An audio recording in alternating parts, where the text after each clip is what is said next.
Wala na pong bagyo sa loob ng Philippine Area of Responsibility. Sa ngayon, umiiral ang Intertropical Convergence Zone o yung pagsasalubong ng hangin mula sa Northern at Southern Hemisphere dito sa Visayas at sa Mindanao. Ramdam pa rin ang malalakas na hangin dala ng habagat.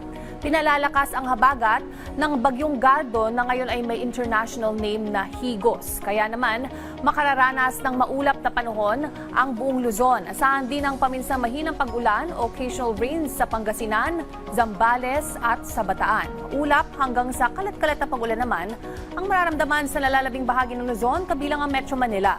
Sa Visayas, tinatayang makararanas pa rin ng pulupulong pag-ulan at bahagyang maulap na panahon dala ng habagat. Samantalang ITCZ ay magdadala ng maulang panahon sa katimugang bahagi ng Leyte hanggang sa Caraga Region at Davao Region. Maging alerta po sa posibleng pagbaha o paggunang lupa.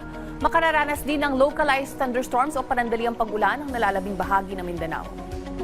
Ngayon, silipin na natin ang lagay ng panahon sa ilang mga destinasyon sa bansa for this weekend.